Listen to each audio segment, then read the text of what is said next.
Fala pessoal, tudo bem? Sejam todos muito bem-vindos ao Life and Time Cast, o nosso podcast da Lifetime Investimentos que aborda assuntos além daqueles que a gente está acostumado no nosso dia a dia, que são investimentos, ações, ativos, renda fixa.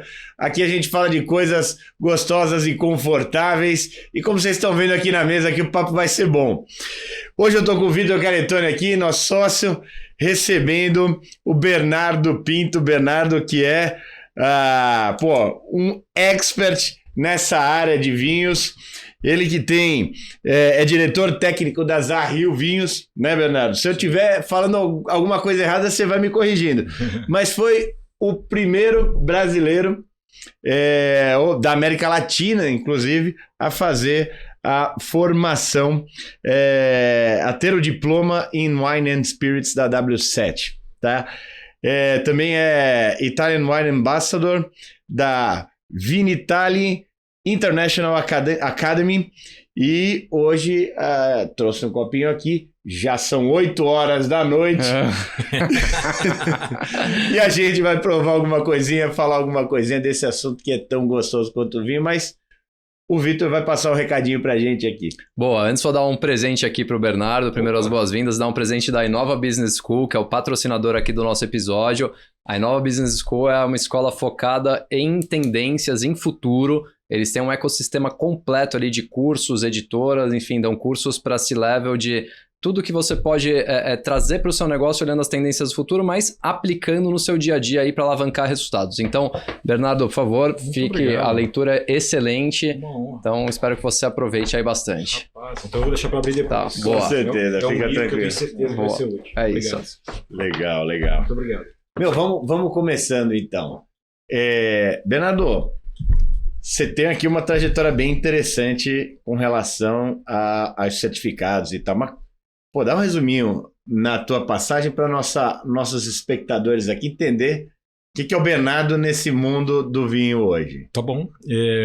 Primeiro, obrigado pela oportunidade de a gente conversar, de falar com a audiência de vocês. A gente tá junto, tenho certeza que a conversa vai ser boa. Começou bem, né? Eu nasci em Belo Horizonte e vivi lá minha infância e adolescência toda e muito cedo eu comecei a trabalhar na gastronomia, com eventos gastronômicos, em restaurante e aos pouquinhos isso naturalmente levou para o mundo do vinho. E eu descobri que havia uma instituição na Inglaterra chamada Institute of Masters of Wine, descobri porque eu comprei um livro e esse livro falava deles. Comprei um livro importado. E é um negócio, é um instituto fenomenal, é uma certificação muito avançada, muito rigorosa e obviamente quando eu descobri isso eu nem contemplava a possibilidade de um dia ir estudar lá. Mas eu escrevi para eles, falei, olha, eu não sei nada de vinho e não estou nem perto disso aí, o que eu devo fazer? E eles me recomendaram um percurso de estudos que eu fiz, que é o WSET. E, de fato, eu concluí o diploma, que é o nível mais avançado do WSET, dessas qualificações, né? Em 2011, e fui, na época, a única pessoa que tinha na América Latina com essa certificação. Isso me deu uma dianteira. As pessoas começaram a ouvir falar nessa época. Eu dei muita formação aqui no Brasil dessas qualificações antes de mais de qualquer 5 mil alunos aí também, né? Hoje, cara, provavelmente bem mais. A gente faz muita formação na Zahil, vou contar para vocês já sobre a empresa, né? Assim como estou vendo para a Lifetime, é fundamental, né? Capacitar as pessoas de formas diferentes. Eu considero que isso aqui, para o público, é uma forma de capacitação. Com certeza.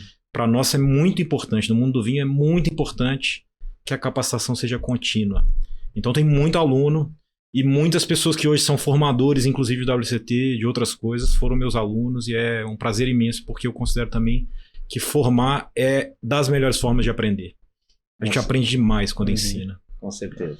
E aí foi isso, uma hora eu vim para São Paulo, a convite da Zahil. Eu já estava muito mais engajado nos estudos.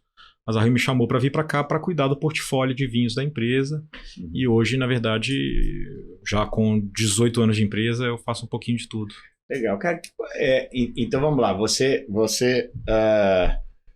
Qual que é a grande diferença dessas certificações? O que você consegue desenvolver mais de uma certificação como o Instituto Inglês que você comentou?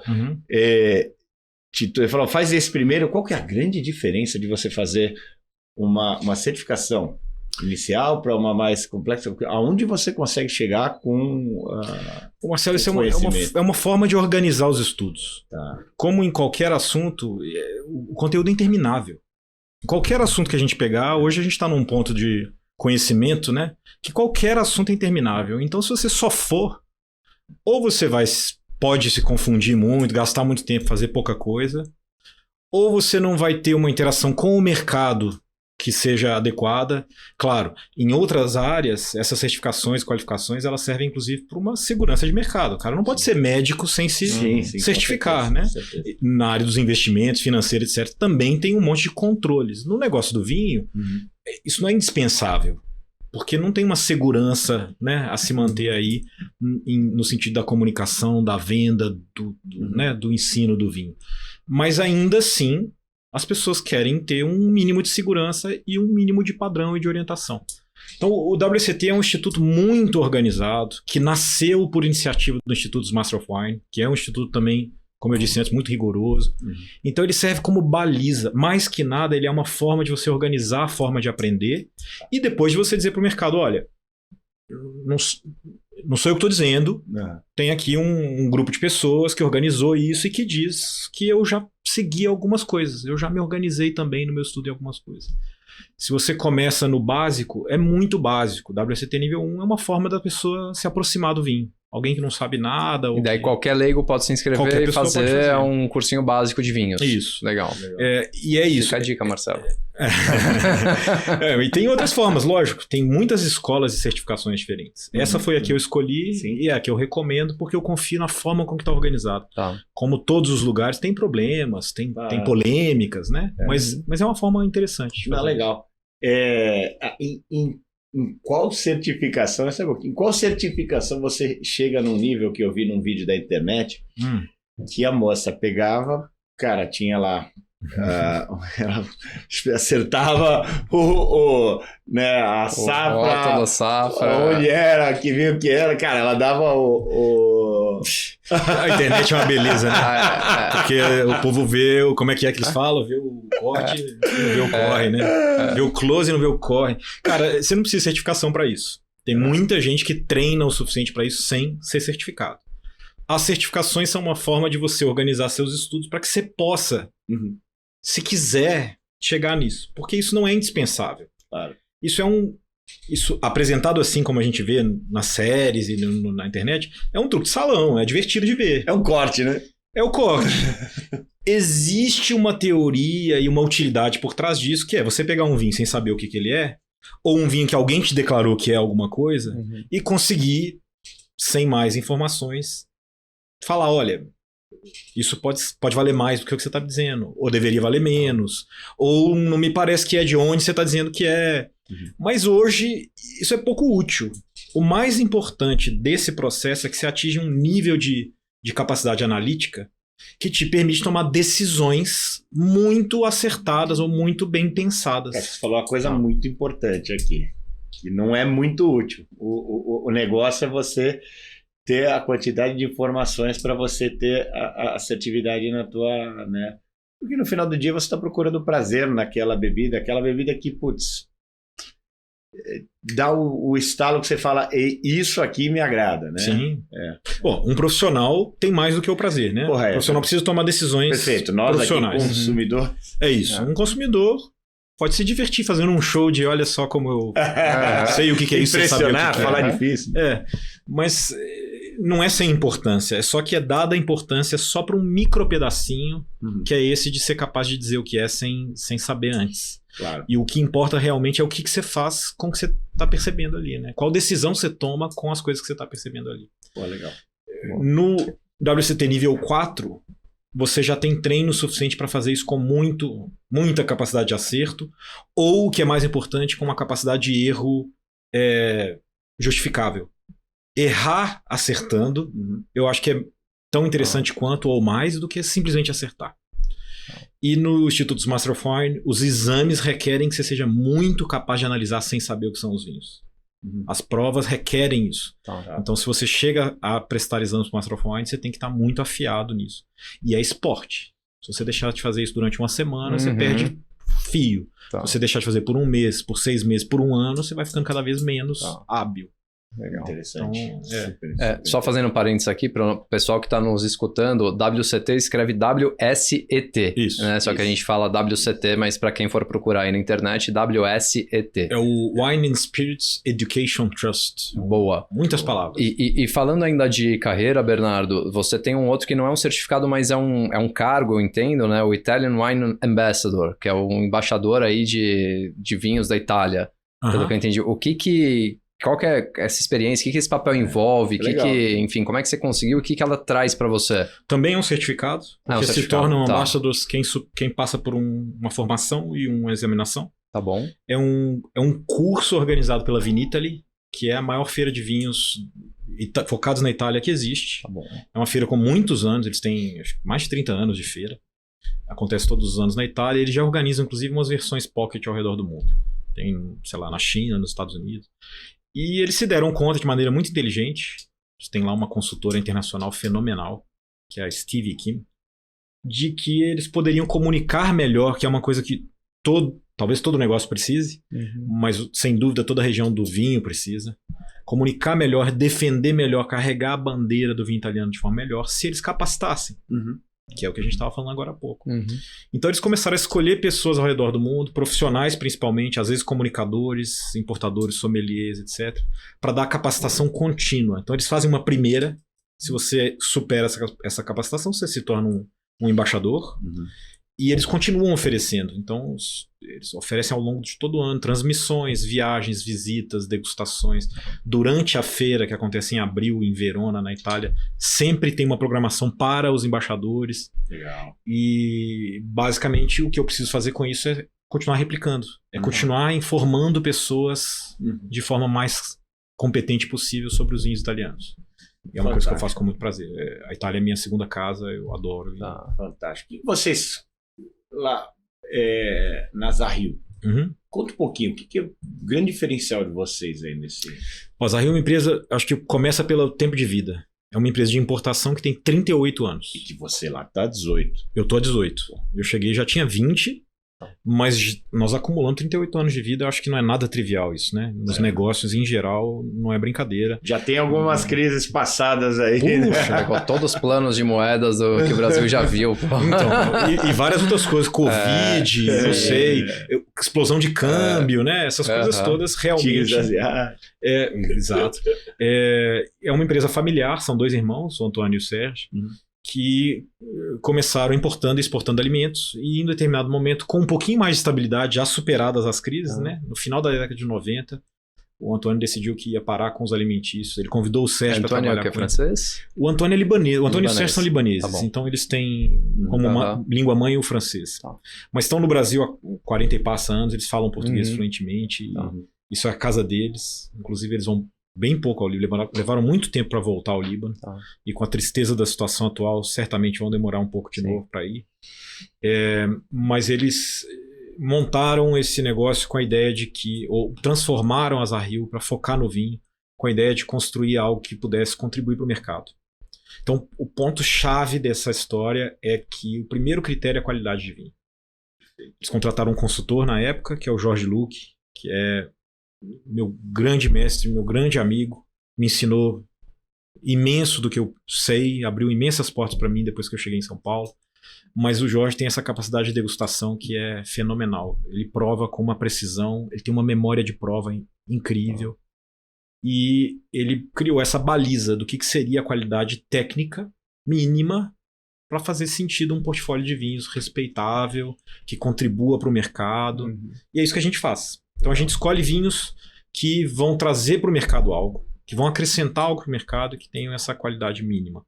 O Jorge ainda segue validando isso. A gente prova juntos e ele fala, beleza, isso aqui pode ir.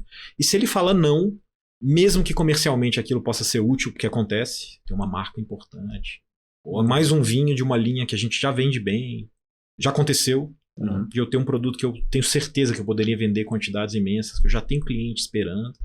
E o Jorge falar, isso não está dentro do nosso padrão e, portanto, a gente não traz. isso garantiu que a Zahil tivesse uma trajetória Com certeza. fundamental para o mercado aí, de reconhecimento dessa qualidade. É óbvio que tem gente que vai gostar de uma coisa e gente que não vai gostar.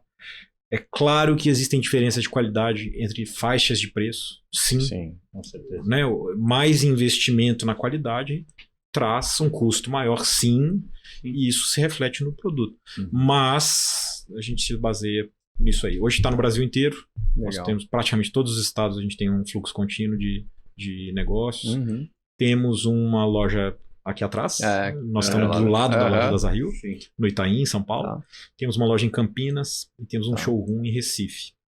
Vocês vendem online também? A gente não vende online mais. Depois de 21 anos, a Zahil encerrou a loja online. Tem um site, sim, mas a loja não existe mais. Legal.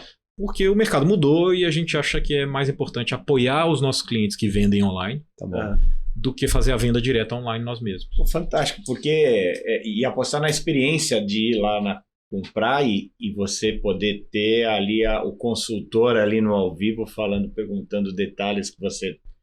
Fantástico, cara. Mas agora uma pergunta, se vocês não vendem online e os rótulos obviamente não são seus, vocês são importadores, como é que o nosso cliente ele encontra os produtos da Zahil? Se ele entrar no site, ele vai ver as lojas parceiras? Ele pode falar direto conosco. Mas nessa pode falar direto com você? E a gente pode redirecionar. Se você está, eu não sei, em Pindamonhangaba ou em, sei lá, Natal, no Rio Grande do Norte, a gente rapidamente te redireciona. Onde você Mas eu imagino que essas lojas devem vender produtos de alguns importadores, ou são exclusivos? Depende. Aí? Nós temos hoje uma rede que tem distribuidores exclusivos, lojas multimarcas, tem uma parte do portfólio que está em supermercados que cuidam de vinho, que tem uma seleção fina, que tem uma adega. Mas quer dizer, para aquele cliente que quer ser mais direcionado, porque de tudo isso que você falou da primazia aí pela qualidade, dá para entender que assim, o consumidor ele não vai, em hipótese alguma, comprar um produto ruim. No limite, ele compra um produto que ele não gosta. Essa é a ideia. Né? Mas ele não vai comprar um produto que seja ruim. Ok. Então ele tem uma bela de uma chancela ali da Zahil e ele quer comprar, então o ideal é que ele sempre olhe o portfólio dentro da loja online antes de chegar num distribuidor, numa outra loja, para garantir que ele esteja comprando um vinho que venha de vocês. Sim, pode isso. ser. E, de fato, eu trouxe algumas coisas, até servi um gole para vocês de umas coisinhas. As garrafas, a gente procura, depende do produtor, né? Mas a gente procura que tenha sempre muito claro nossa marca. Perfeito. Perfeito, tá bom. Importante. Vou fazer assim, vou servir uma gotinha disso aqui enquanto a gente conversa, pode ser? Boa, claro. E daí você já pode ir tirando uma outra dúvida pra mim aqui, porque você falou do... Você consegue segurar essas fotos? Consigo. Meu, explica pro pessoal o que a gente tem aqui, que não é uma nave espacial. Isso é um aparelhinho que hoje já está mais difundido, conhecido no Brasil, mas que obviamente muita gente não conhece, né? É uma maquininha que foi inventada aí nos anos 2010... 11, o cara começou a desenvolver.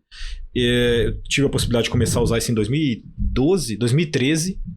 Então conheço muito bem, uso muito bem. É uma maquininha ultra precisa que serve para tirar vinho de dentro da garrafa sem tirar a rolha e evitando ao máximo que haja entrada de oxigênio, que é o que prejudica o vinho quando a gente abre, né? Então eu posso, com um aparelho como esse, servir vinho ao longo de anos. Eu tenho garrafa que eu estou servindo desde 2015 e eu tenho tirado vinho da mesma garrafa. Mas agora você deu um nó na minha mente aqui em dois sentidos diferentes. Eu tenho um saca-rolha em casa, que ele é super legal, mas é daqueles que fura a rolha inteira. Sim. E depois, quando você deixa o vinho deitado, ele fica pingando e você vai abrir sua adega depois, tá aquela... Se for a rolha inteira, você não pode usar essa rolha mais. É um horror. Então, primeira coisa depois é entender como é que depois ele lacra essa rolha aqui de novo. E a segunda, que eu acho que é um negócio super comum a gente ver os decanters, né? O pessoal fala, o vinho tem que oxigenar, dependendo do vinho, obviamente. Sim. Tem que oxigenar por algum tempo e tal. E aqui você tá falando que tira sem ar, então todo esse processo de decanter, ele vai por água abaixo, né? Como é que... A gente vai ter que fazer mais de uma conversa. Pois é, cara. Vamos por partes. A primeira é a rolha, porque realmente ele fura a rolha. Né? Mas isso aqui é uma agulha de grau médico. O cara que inventou isso aqui é Ferran, Greg, tô falando de vocês, hein? O cara que inventou isso aqui é um cientista nuclear que desenvolvia equipamento hospitalar de altíssimo nível para situações muito graves, assim. Tratamentos muito avançados.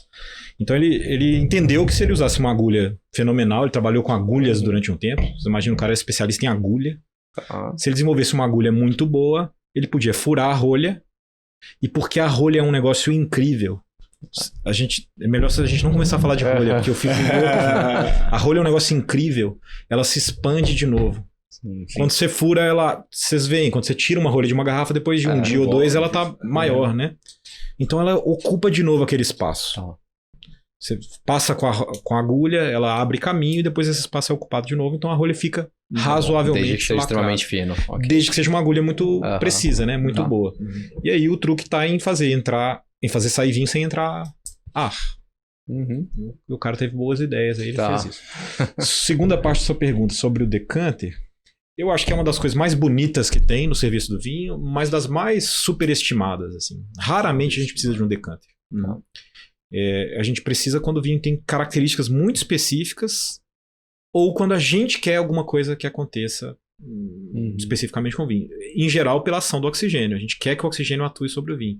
Mas olha, se você vai abrir uma garrafa e desfrutar essa garrafa ao longo de um jantar ou de meia hora com pessoas, abre a garrafa, serve. E observa esse vinho mudar. Eu prefiro assim. Em alguns casos, ele vai chegar no ponto que você queria na hora que tá acabando. Aí é que serve o decanter. Por isso que você já abre a próxima garrafa.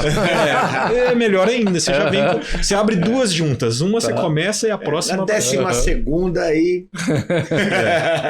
Mas esse aparelho, de fato, ele não serve para você beber um monte de vinho, né? Porque a gente tirou um pouquinho aqui para que a gente possa provar algo, para você experimentar uma garrafa e saber, poxa, já tá na hora de eu abrir? Eu deveria decantar ou não? No meu trabalho, obviamente, me permite fazer as pessoas provarem várias coisas em pequena quantidade sem eu ter que abrir uma garrafa. Né? Profissionalmente é muito útil. Tem um, não sei se você conhece o Maurício Leme.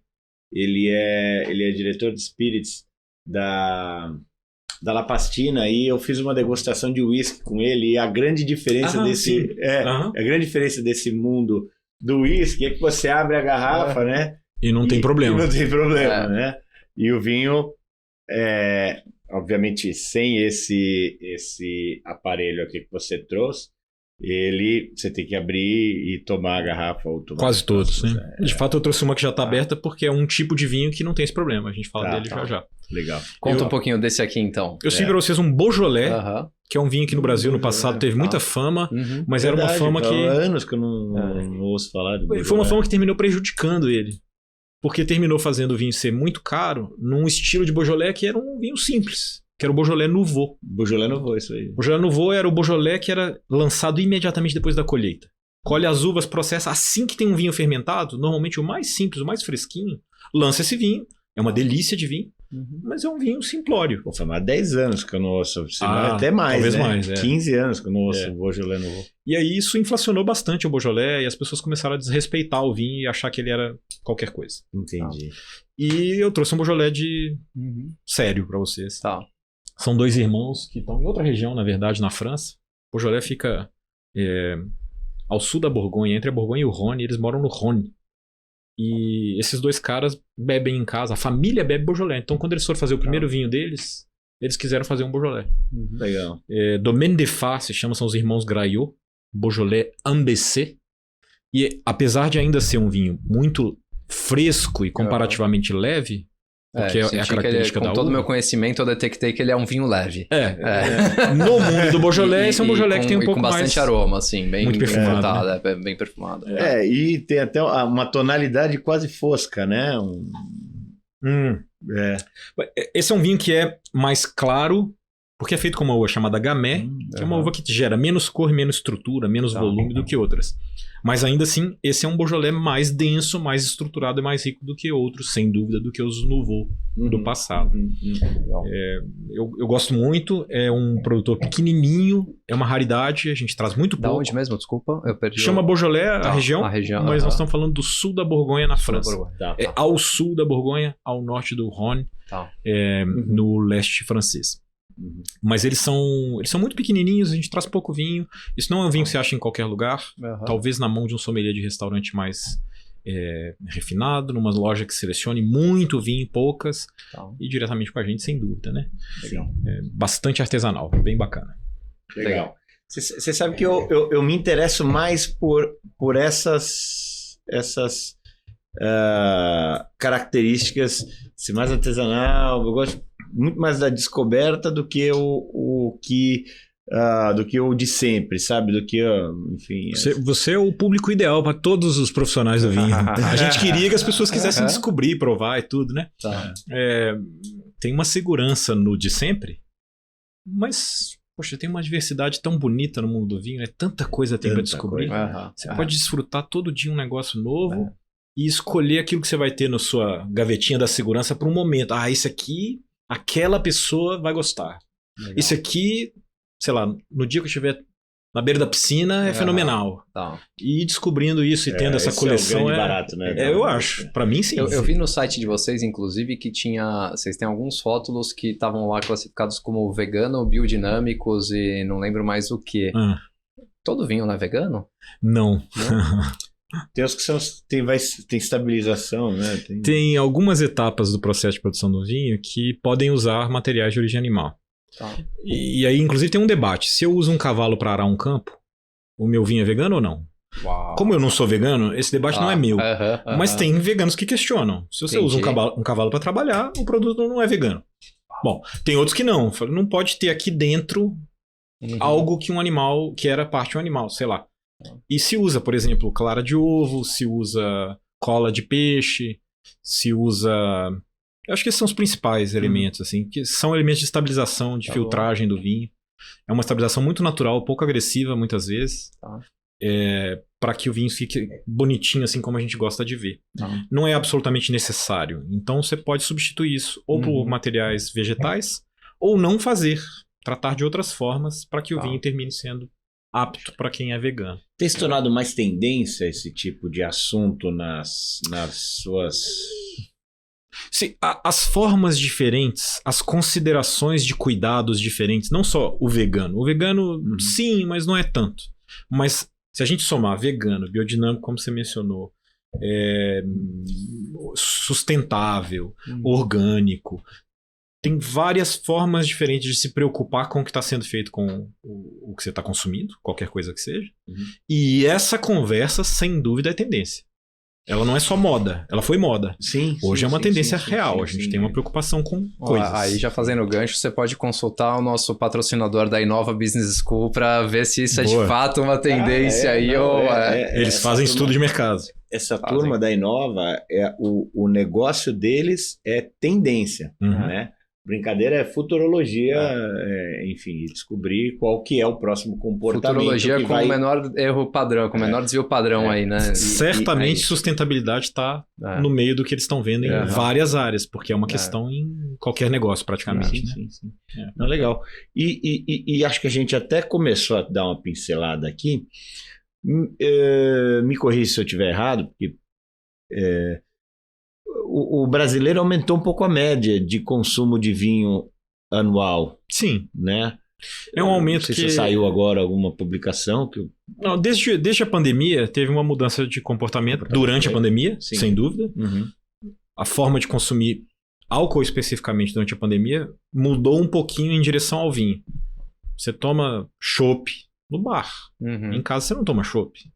Você toma caipirinha, pode ser que você tome em casa, mas tem um ambiente para caipirinha. E durante o período de isolamento, eu diria que o ambiente foi mais para vinho do que para outras coisas. Então houve um aumento do consumo. Houve um aumento da base também. Mais pessoas que não consumiam vinho passaram a consumir vinho durante a pandemia, por coincidência ou não. Então teve um aumento.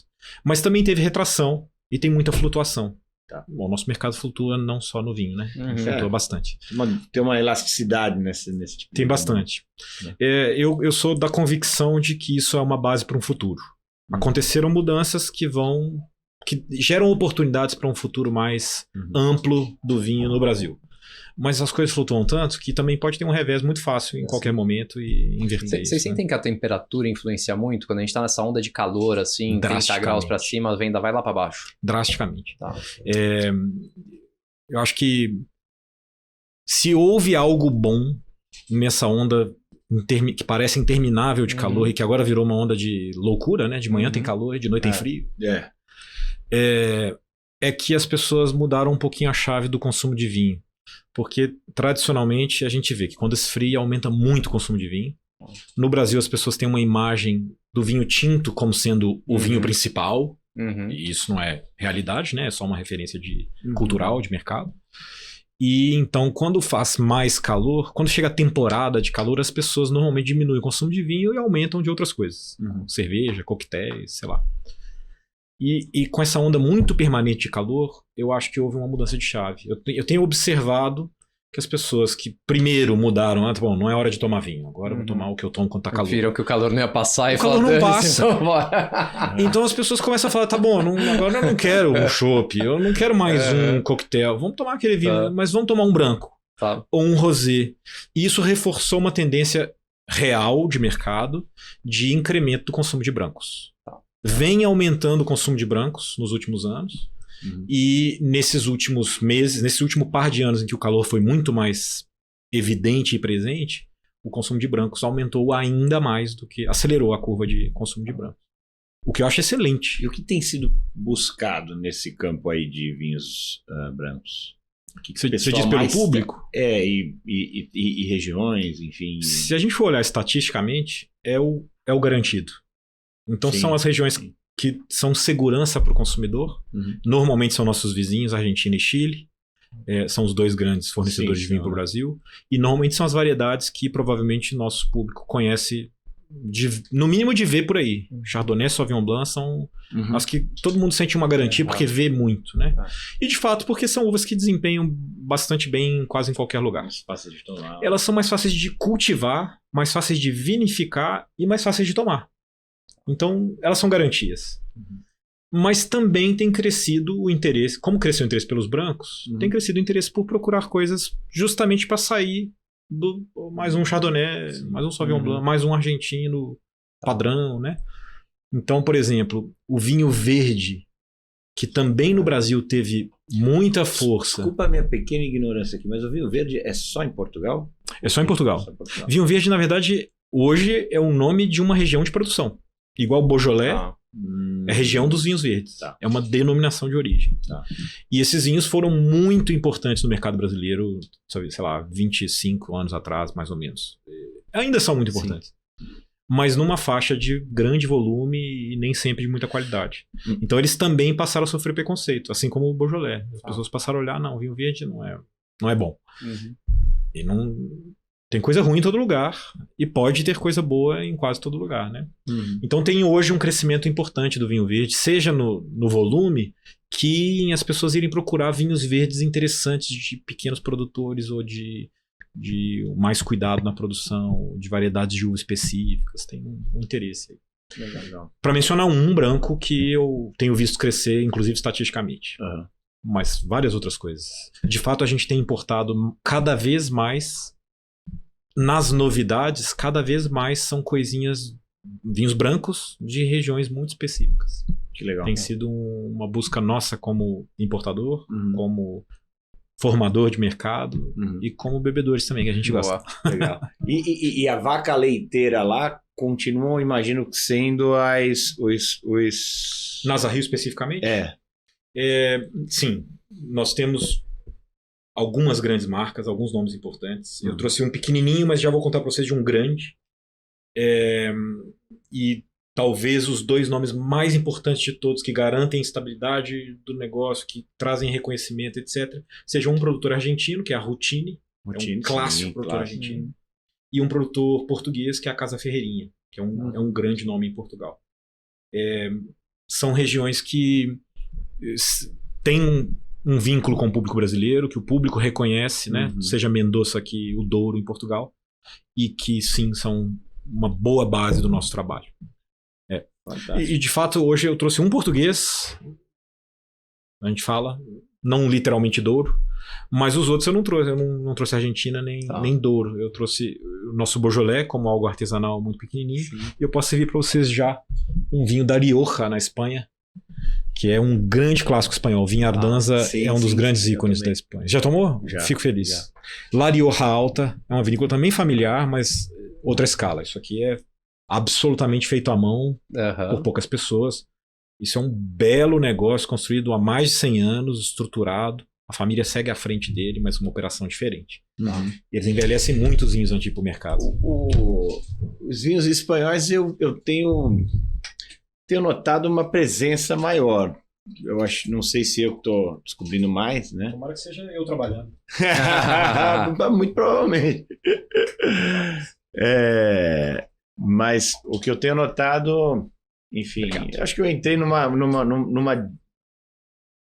costumo dizer isso. Entrei numa direita ali que eu fui conhecendo mais coisa ali dos espanhóis ali, né? Existe sim mais espaço ocupado pela Espanha no mercado, mas é menos do que devia. Porque são vinhos lindos, tem muita diversidade, tem muita coisa interessante na Espanha. Além, a Rioja é o grande nome como região, mas tem muitas regiões. E ontem, na Lifetime, a gente teve uma degustação com uma parte da equipe de vocês, né? E transmissão também. E a gente estava falando justamente de um vinho espanhol que é uma coisa completamente fora da curva, que é o Jerez. Jerez, né? É outra coisa. Tem muito uísque feito nas barricas, nas botas de Jerez. Ô Bernardo, e saindo um pouquinho dos rótulos especificamente, indo aqui para a experiência do consumidor, né? Quando um cliente chega na loja, assim, e até fazendo um gancho, você comentou que você fez treinamento aí para mais de 5 mil profissionais já. Isso são treinamentos na loja, né? São treinamentos online ou em loco, que você faz em algum outro lugar?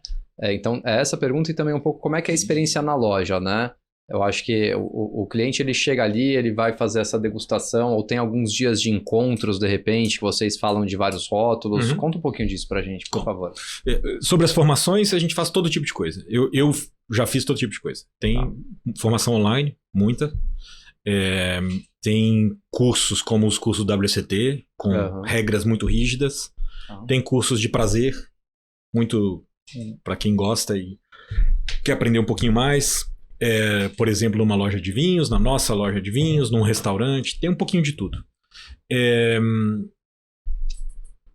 Como experiência, já imediatamente estão convidados, vocês e todo mundo que está nos vendo ou nos ouvindo, para estar conosco aqui no Itaim, em São Paulo, ou em Campinas, e em Recife também. Em Recife não é assim, loja aberta, mas é muito simples de agendar e estar lá. E a ideia é que a gente possa conversar e provar num ambiente agradável, bonito e que permita as pessoas descobrir coisas. Então aqui no Itaim em especial, a gente recebe não só pessoas físicas, mas a gente tem um balcão lá e praticamente todo o nosso, com essa maquininha aqui, a gente pode servir qualquer coisa sem muito risco, né, de desperdício. Então praticamente todo o nosso portfólio, a gente recebe muitos profissionais ali, a gente convida os donos de restaurante, os sommeliers, os donos de loja, os compradores a vir, sentar conosco, provar coisas. E se você é um consumidor e quer fazer isso, não precisa nem avisar. Aqui no Itaim é só chegar ao horário comercial de segunda a sexta. Legal. Se precisar ser no sábado, aí pode avisar, a gente agenda, não tem problema. E o que a gente faz ali é isso, um pouco como a gente está fazendo aqui. Serve um pouco de vinho, conversa, experimenta, entende qual que é a experiência, a vontade, a busca de quem está ali, prova outra coisa que tem mais a ver com o que a pessoa estava esperando.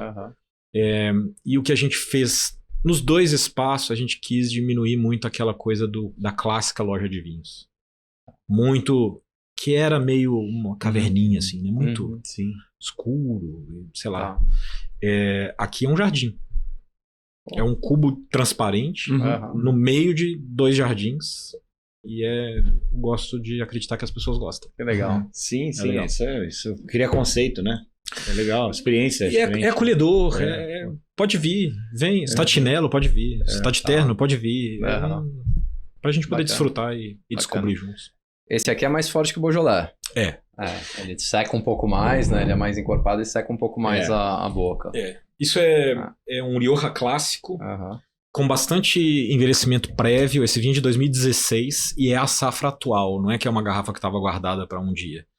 A maior parte dos vinhos que a gente consome são do mesmo ano, logo do ano anterior, às vezes 2 anos. Eu não falei para vocês, mas o Beaujolais é 2019, tem um pouquinho de vida. E este é o vinho que eles lançaram há poucos meses. Aliás, não. Agora eles acabaram de lançar 2017. Porque é uma vinícola que preza, que quer garantir que o vinho só chegue ao mercado quando ele está já num ponto da vida dele que eles acham que é o ponto inicial para a gente começar a consumir.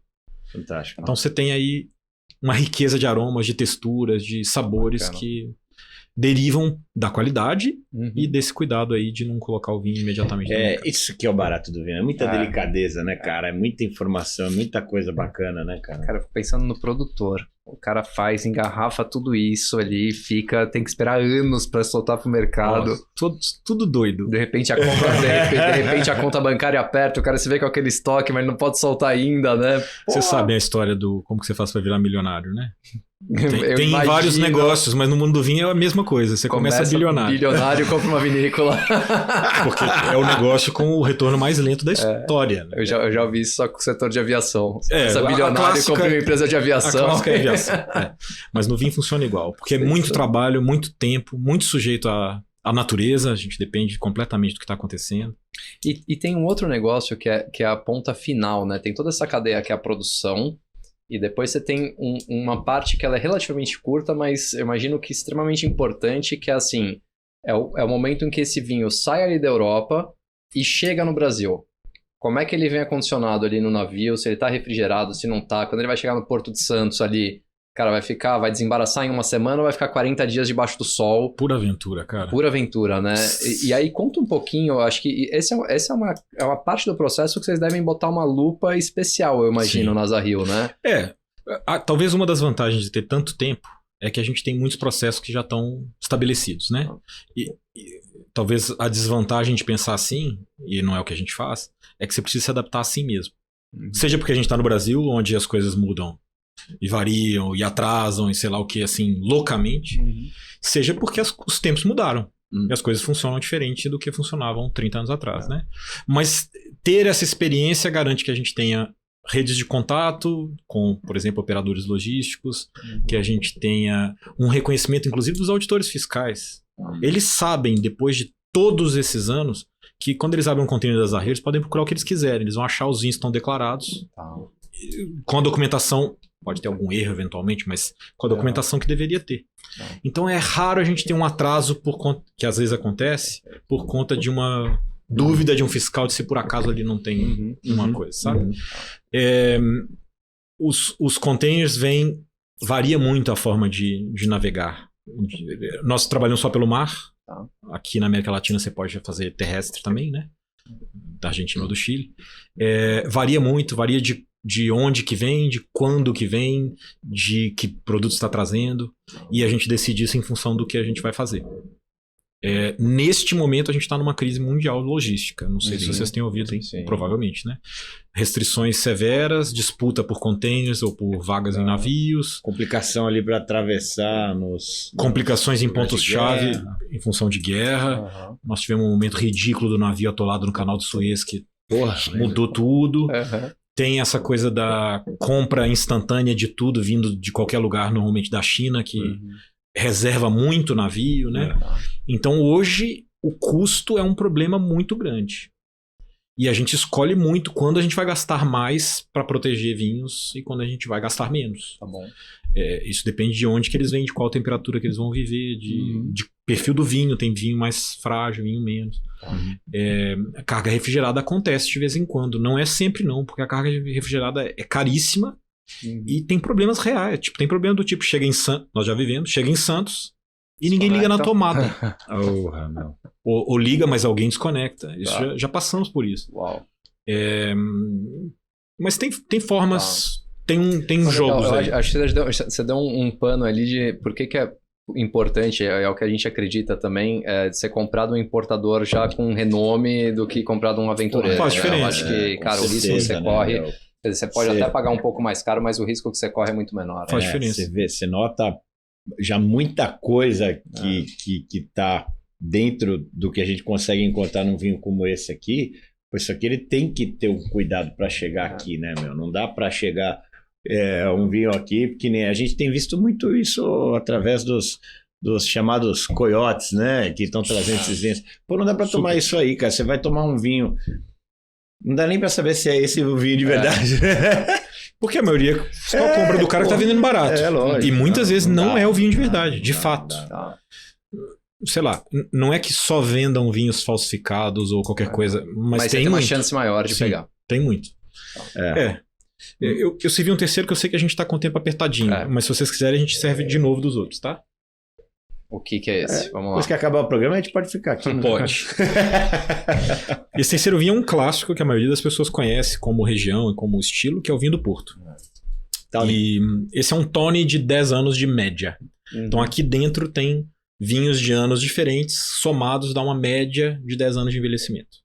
Vinhos de, normalmente para fazer um 10, eles têm vinhos de 7, 8, 9, 10, 11, 12 anos, mais ou menos, e fazem uma média aqui, dá 10 anos.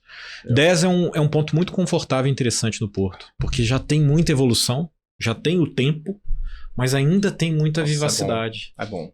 E aí a maioria das pessoas gosta. Eu sou fã de eu adoro. vinho do Porto, Eu cara. adoro vinho do Porto. também. Esse é o Sandeman, é um dos grandes clássicos do Porto, essa figura, que esse personagem aqui, assim. E mesmo o nome Sandeman pode ter sido a primeira marca de vinho da história. Pode ter sido a primeira vez que usaram um nome num barril para dizer isso aqui não é um barril, sei lá, foi esse cara, essa vinícola que fez. A gente não tem certeza, mas é muito provável. Certamente um dos primeiros. E esse personagem aqui a gente vê muito, eles fizeram muito marketing muito cedo. Muito cedo, tô falando, sei lá, durante o século XIX tinha posters, propaganda antes da propaganda, né? Fantástico. Então, muito O curioso. do Porto eu tenho um carinho especial que lembra bem rapidinho aqui, lembra uma viagem que eu fiz pro Porto. A gente já tá uns 8 graus garoando, eu com tênis de esporte assim, então meio furadinho, foi molhando o pé, o cara tava com o pé gelado, daí de repente a gente atravessou o rio pra chegar ali nas vinícolas, comecei a tomar um vinho do Porto, o corpo foi esquentando inteiro, assim, ficando tudo gostoso de novo. Opa, beleza, dá pra seguir a viagem. Salvo pelo vinho do Porto. Cara, eu tava naquele terror. Lá chove, né? assim. No Porto em si, No Porto chove muito. Chove muito. Você foi pra Vila Nova de Gaia, onde estão os armazéns das vinícolas. Isso. É muito legal, né? É legal. É uma visita legal. Quem não foi ainda é de organizar. Podem mandar um alô, falar, eu queria ver a Sandeman lá, ou a Ferreira, são as nossas duas marcas. Legal. Tem que visitar lá? Vocês Claro, conseguem... em Vila Nova é fácil, o acesso é fácil, Pô, e as legal. visitas são gostosas, os vinhos são uma delícia, claro, né? Pô, fantástico. Aí. Podemos organizar aí com os nossos amigos da turma da Teresa Pérez, organizar essa visita lá via Zahil. Eu não sei se ela se lembra, mas nós fizemos uma degustação juntos há muitos anos. Que bacana. A Teresa Pérez, na nossa loja antiga aqui no Itaim. Olha que Fizemos legal. uma degustação que era isso, era falar sobre destinos que ela organizava e a gente provar vinhos daqueles destinos. Foi muito legal. Bacana. Muito bom, muito bom. Boa. Bom, a gente está, infelizmente, já tocando aqui a proa do nosso barco para o final. E a gente sempre tem duas perguntas que a gente gosta de fazer. Uma, você contar um perrengue que você já tenha passado nesse mundo dos vinhos, né? E a segunda, o que gera valor para você, para o Bernardo, para sua vida? Em geral ou no vinho? Em geral. Em geral. Cara, perrengue, assim, sei lá, eu acho que a gente é muito privilegiado, né? A gente que teve acesso à educação, tem uma estabilidade econômica. Perrengue de verdade é muito difícil. Tem umas coisas, sei lá, eu tive Covid muito grave, foi um perrengaço. Caralho. Do tipo, podia morrer de verdade, né? Mas tem perrengue mais divertido, sei lá, eu fiz muitos estágios em vinícolas. Então sempre que eu podia, e ainda hoje eu atuo assim, eu ia ficar um tempo numa vinícola trabalhando na operação para entender coisas sobre a operação. E uma dessas vezes eu fui para a Alemanha sem falar alemão, o que não é o mais grave, porque muitos alemães falam um pouco de inglês, para trabalhar nas podas de primavera, nos trabalhos de primavera. Era muita poda e muito trabalho de adega, de blend, de acompanhar os vinhos. Mas as equipes na Alemanha de trabalho, assim, do dia a dia, por exemplo, de poda, elas normalmente não são de alemães. Então era uma equipe principalmente de poloneses, que não falavam nem alemão, ou falavam um pouco de alemão, alguém, mas eu não, e ninguém falava inglês. E eu fiquei alojado no alojamento da equipe de trabalho. Então não era nada confortável, era um alojamento. Todo dia a gente saía às 7 da manhã e ia trabalhar, clima que tivesse, nas encostas assim, e para quem é muito urbano, não é uma coisa trivial. Com certeza. Eu saí de São Paulo, do meu trabalho do dia a dia, da minha vida normal de São Paulo, entrei no avião, fui ficar no alojamento com gente que não falava meu idioma. É divertido, porque É um ambiente feliz, cara. O polaco é um cara também fácil de lidar. Eles são divertidos. Engraçados. Tinha que tomar umas coisas com eles que eu não queria tomar, não eram exatamente boas. Mas a gente se comunicava meio que tipo colonizador chegando na tribo de índio. Certeza que você só aprendeu os palavrões, tenho certeza. Esse aí é o clássico. E assim, é um pouco perrengue, mas acordar de manhã e fazer fila com 10 caras pra tomar banho, cedão e ir trabalho muito pesado manual. Existe um perrengue nisso e a gente valoriza muito. Você perguntou o que tem valor? A gente valoriza muito os privilégios, os confortos que no dia a dia a gente às vezes ignora. Então acordar de manhã e falar, caceta, o que eu tô fazendo aqui? Eu podia estar na minha caminha, porque o meu emprego tá garantido, porque minha família tá comigo, sei lá. Sim. E eu tô aqui no meio do nada. Não é que era uma cidade gigante, era no meio do nada, no sul da Alemanha, cercado de homem polonês, fazendo fila para tomar banho, para ir trabalhar na chuva e no sol, grátis. Era para eu aprender, né? Não é que eu tava sendo pago. E um perrengue divertido aí. É muito mais perrengue o Covid, sim, mas esse é... E aí o que gera valor, o que agrega valor? Sinceramente, talvez seja um pouco clichê, mas eu acho que é isso aqui. É a gente poder criar momentos de relações. Algumas são muito fugazes. Eu espero que a gente se veja muito, que a gente possa conviver. Mas às vezes hoje foi um encontro e vai ficar por isso. Mas foi um encontro, eu achei gostoso. Muito bom, meu. E às vezes é mais profundo, né? Às vezes gera amizades, às vezes o trabalho, a convivência do trabalho, a gente complementar as atividades com gente que trabalha com a gente, com parceiros de negócio, vocês aí Inova, não sei. As relações eu acho que é o que gera valor. Sim. Às vezes é valor financeiro, né? Às vezes é a gente poder gerar uma relação que vai criar renda. Às vezes é valor como esse, da gente desfrutar, trocar ideias. Às vezes é valor afetivo, alguém que a gente pode viver ao longo da vida inteira. Eu acho que esse é o mais importante. Fantástico. E isso aqui é um grande gerador de relações. O vinho é um grande gerador de relações. Ele muda o ambiente em que a gente está, ele facilita a conversa, ele gera muito assunto, né? É uma prosa infinita, cara. Muito legal. É dos melhores benefícios que esse trabalho me traz. É poder usar isso para poder gerar relações. Bacana. Obrigado de novo pelo convite. Muito obrigado. Valeu, Bernardo, foi ótimo. Espero que a gente continue. Porra, excelente. Vamos continuar assim. Obrigado por todos que nos acompanharam. Marcelão, se curtiu, clica aqui, compartilha. Curta, comenta, manda pro pessoal da família, pros amigos. O papo foi bom aqui, hein? Tem que ter um desdobramento. Vamos fazer. Gente, obrigado pela presença aí. Um abraço aí para todo mundo. Valeu. Obrigado, Bernardo. Obrigado.